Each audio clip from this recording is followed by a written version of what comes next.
बेटा यही धर्मेंद्र का घर है ना? हाँ मम्मी, लग तो यही रहा है। वो काम वाले अपने साहब को बुला के ला। हाँ जी, आपको किससे मिलना है? तुझे से क्या लेना देना, किससे मिलना है? बोला ना अपने साहब को बुला के ला, तो बुला के ला। आप काम बता दीजिए, मैं बता दूंगा उनको। क्यों फालतू में तू इतना बोला जा रहा है? हाँ, हम तेरे को बोल रहे हैं तेरे साहब को बुला दे, धर्मेंद्र को बुला दे, क्या परेशानी है? पूछताछ करे जा रहा है हमसे, कबाड़ी सा दिख रहा है, हमसे बकवास कर रहा है।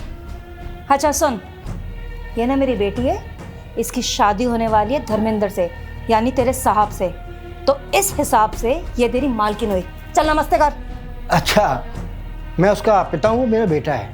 क्या बोल रही है? मम्मी मुझे क्या पता, मैं धर्मेंद्र की फैमिली से मिली थोड़ी हूँ, मुझे क्या पता कि ये उसके पापा है। लेकिन सच बताऊँ तो मुझे लग नहीं रहा है कि ये उसके पापा होंगे। नौकर जैसी तो हालत है इनकी, और ऐसे लोग तो मैंने बहुत देखे हैं, किसी के भी घर में जाके कोई भी रिश्ता जोड़ लेते हैं। कहाँ से दिख रहा है ये धर्मेंद्र का पापा? हाँ, अमीर लोग ना ऐसे ही पता चल जाते हैं, वो करोड़पति। हाँ, और इसके कपड़े तो देखो, कंगला दिख रहा है मुझे तो। बड़ा आया बोल रहे पापा है उसका। अरे धर्मेंद्र मेरा बेटा है, मैं उसका पिता हूँ। आप विश्वास कीजिए, मैं इसी घर में रहता हूँ। अबे सुन, हमारे साथ ना ज़्यादा टाइम पास करने की जरूरत नहीं है। हम ना अच्छे घर के लोग हैं और हमारे पास बहुत काम है। तुम्हारे जैसे ये नहीं है कि 2 घर का झाड़ू पोछा किया और खाली बैठ गए, समझा? अब जाके अपना काम कर और अपने मालिक को बुला के ला, जा यहाँ से। अरे मैं आप दोनों से बोल तो रहा हूँ, आपको जरूर कोई गलतफहमी हुई है। अरे क्या हुआ? लो धर्मेंद्र भी आ गया। हाँ बेटा, नमस्ते नमस्ते। मुस्कान, नमस्ते आंटी जी। अरे धर्मेंद्र बेटा, अरे मैंने आपको बताया था ना कि आज मेरी गर्लफ्रेंड मुस्कान इस घर में आने वाली है मिलने के लिए सबसे, तो यही है मेरी गर्लफ्रेंड मुस्कान। मुस्कान, ये मेरे पापा हैं, मिलो इनसे। क्या ये तुम्हारे पिताजी हैं? अरे मुझे तो कहीं से भी नहीं लग रहा कि ये तुम्हारे पिताजी हो सकते हैं, इसलिए तो हम इतनी देर से इसको बोल रहे हैं कि अपने मालिक को बुला लो, अपने मालिक को बुला ले। अरे तुम खुद को देखो और इनको देखो, देखो तुमने कितने ब्रांडेड कपड़े पहने हैं, और ये छी कितने गंदे कपड़े, और वो भी यहाँ झाड़ू लगा रहे हैं। बेटा हमें तो सच में ही लगा था कि ये कहीं काम वाला है, और ये तुम्हारे पिताजी हैं। बेटा देखो, बुरा मत मानना, लेकिन अपने पिताजी को बोलो थोड़ी शक्ल सुधारें, सही से कपड़े पहने, और ये झाड़ू लगाते हुए शोभा दे रहे हैं क्या? अरे तुम्हारा स्टेटस का ख्याल तो रखना चाहिए ना।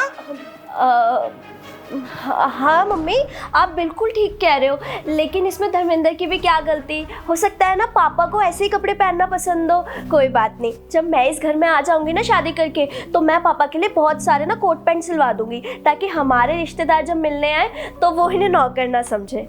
वैसे धर्मेंद्र, मम्मी ठीक ही कह रही है कहीं ना कहीं, तुम्हारे पापा की तो कोई मेंटेनेंस ही नहीं है। जिस हिसाब से करोड़पति है ना, तो बहुत अच्छे से रहना चाहिए। देख रहे हो ना बेटा, किस तरह ये मुझे बेइज्जत कर रहे हैं। अरे अभी तो हमारे पास बहुत पैसा है, लेकिन खुदा ना खास्ता वक्त कभी बदल सकता है। हमारे पास अगर पैसा नहीं रहा ना, तो ये दोनों हमारा जीना हराम कर देंगे। बेटा क्या तुम ऐसी लड़की से शादी करोगे जो एक बूढ़े बुजुर्ग की इज्जत भी नहीं कर सकती? बेटा तू खुद ही देख ले, तेरे सामने ये मेरी कैसी बेइज्जती कर रही है। तू खुद सोच, और तेरी शादी इससे होने के बाद तेरे पीठ पीछे मेरा क्या हाल करेगी, तू खुद देख ले। धर्मेंद्र, ये क्या बोल रहे हैं अंकल? अब तुम खुद ही बताओ ना, इसमें हमारी क्या गलती? इनकी हालत तो देखो, ये देखने में ही ऐसे लग रहे हैं कि कोई भिखारी है या कोई नौकर है। कहाँ से लग रहे हैं ये तुम्हारे पापा है? इनके कपड़े देखो, इनकी हालत देखो। और हमारा इरादा इन्हें कोई जज करने का नहीं था यार। अब ऐसे रहेंगे तो हमारी जगह कोई और होगा, वो भी जज करेगा, है ना? मुस्कान, आज सच में तुमने बहुत गलत किया मेरे पिताजी को इस तरीके से बोल के। मुझे बहुत दुख हो रहा है तुम्हारी ऐसी सोच पर। मुझे तो ऐसा लगता था मुस्कान कि तुम एक बहुत अच्छी लड़की हो, संस्कारी लड़की हो, तुम अपने से बड़ों की इज्जत करती होगी। लेकिन मुझे बिल्कुल भी नहीं पता था तुम्हारे बारे में कि तुम लोगों को उनके कपड़ों से जज करती हो, उनके पहनावे से जज करती हो। अरे क्या हो गया अगर मेरे पापा ने नॉर्मल कपड़े पहन रखे हैं और ये इस घर में झाड़ू लगा रहे हैं, तो इसका मतलब ये नहीं है कि ये इंसान नहीं है। इससे कोई इंसान छोटा तो नहीं हो जाता ना। लेकिन सच में यार, मुझे तो तुम्हारी सोच पे ना तरस आता है कि तुम ऐसी सोच वाली हो। अरे अगर किसी इंसान ने साधारण कपड़े पहन रखे हैं और वो अपने घर में काम कर रहा है, तो इसका मतलब ये नहीं है कि वो इंसान नौकर हो जाता है या उसकी इज्जत कम हो जाती है। अरे तुम्हें तो शर्म आनी चाहिए अपनी इस मेंटेलिटी पे। मुस्कान, तुम्हें कोई हक नहीं है कि तुम किसी के कपड़े को लेकर मजाक बनाओ या फिर उसके काम को लेकर मजाक बनाओ। अरे तुम्हें तो शर्म आनी चाहिए, ऐसी सोच है तुम्हारी। और मैं तो यार तुम्हें बहुत अच्छी लड़की समझता था। मुझे तो ऐसा लगता था कि तुम इस घर में आओगी ना तो इस घर को संवार दोगी। पर मुझे आज ऐसा लगता है कि मैं गलत था। तुम्हारे अंदर तो इंसानियत तक नहीं है। तुम्हें तो बात करने की तमीज़ भी नहीं है कि बड़ों से किस तरीके से बात करी जाती है। सच में यार, आज मुझे बहुत बुरा लग रहा है तुम्हारा ऐसा बिहेवियर देख के। अरे बेटा, तुम समझने की कोशिश करो ना, इसमें मेरी या मुस्कान की क्या गलती है बताओ। अब अपने पापा को देखो ना जरा, देखो कैसे लग रहे हैं, सच में बिल्कुल नौकर लग रहे हैं। और हमें कैसे पता चलेगा कि तुम्हारे पिताजी हैं? देखो, अगर हमें पता होता कि तुम्हारे पिताजी हैं तो मैं और मेरी बेटी ऐसे थोड़ा ना बात करते, रिस्पेक्ट से बात करते हैं ना बेटा। अब देखो, तुम्हें ये चीज़ समझनी चाहिए, जिस तरह से तुम रहते हो अपने पापा को भी वैसे रखो भाई। अच्छे कपड़े पहनाओ, थोड़ा स्टाइल सिखाओ। और बेटा, मुस्कान बोल तो रही है, जब ये इस घर में आएगी ना तो तुम्हारे पिता को टिप टॉप रखेगी। कोई भी ऐसा नहीं सोचेगा कि नौकर है, सबको पता चलेगा ये करोड़पति है ना मुस्कान बेटा? बेटा, इन्हें कोई गलतफहमी नहीं हुई है।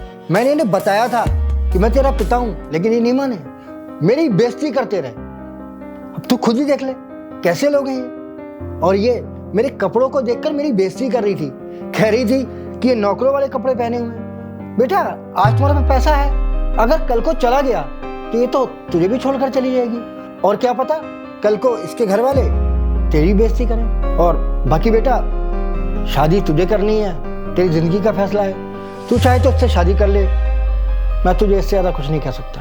लेकिन बेटा, जहाँ तक मेरी बात है तो मैं कभी नहीं चाहूँगा कि ये लड़की इस घर की बहू बने, तेरी इससे शादी हो।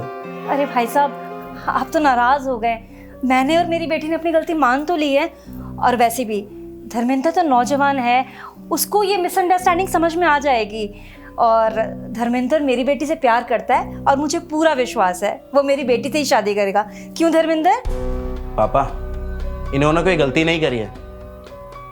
गलती तो वो होती है जो अनजाने में हो जाती है। इन्होंने तो जानबूझकर आपका अपमान किया है, आपके दिल को ठेस पहुंचाई है। और मैं ऐसे लोगों के साथ कभी रिश्ता नहीं रखना चाहता जिनको इंसान की कदर करनी ना आए, जिनको बड़े छोटों में फ़र्क करना ना आता हो, जो लोगों को सिर्फ पैसों से तोले। ऐसे लोगों के साथ मैं कभी रिश्ता नहीं रख सकता। बाकी रही बात रिश्ते की, तो मुस्कान, अभी मुझे सोचने का थोड़ा मौका दो। कुछ टाइम बाद मैं इस बारे में बात करूँगा। फिलहाल आप दोनों जा सकते हैं यहाँ से। धर्मेंद्र, ऐसे मत बोलो। देखो, मैं मानती हूँ कि मुझसे और मम्मी से बहुत बड़ी गलती हो गई है कि हमने पापा को ऐसे जज किया। पर आइंदा से ना हम कभी ऐसा कुछ नहीं करेंगे, हमेशा तुम्हारी फैमिली की रिस्पेक्ट करेंगे, है ना मम्मी? आई होप ये छोटी सी बात की वजह से तुम मेरे से दूर नहीं जाओगे, है ना? मुस्कान, मैंने कह दिया ना, मुझे थोड़ा वक्त चाहिए सोचने का। बाकी की बात बाद में करते हैं। फिलहाल आप दोनों जाइए यहाँ से। बेटा, आप प्लीज ऐसे मत कहो। धर्मेंद्र, एक बार मेरी बात तो सुनो प्लीज़।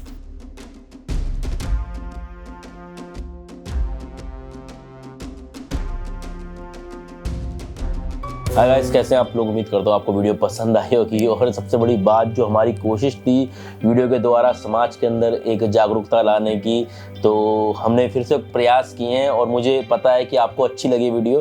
बाकी आप भी थोड़ा सा प्रयास कर दीजिए वीडियो को शेयर करके, ताकि जो हमारा मैसेज है हर व्यक्ति तक जा पाए। बाकी हमें इंस्टाग्राम पे फॉलो कर लीजिए, मेरी आईडी विनय शर्मा 989 और मेरी पूरी टीम भी आपको इंस्टाग्राम पे मिल जाएगी। आप हमें सजेस्ट कर सकते हैं किन टॉपिक के ऊपर हमको वीडियोस बनानी चाहिए। बाकी मिलते हैं अगली वीडियो में, तब तक bye bye, take care, love you, bye.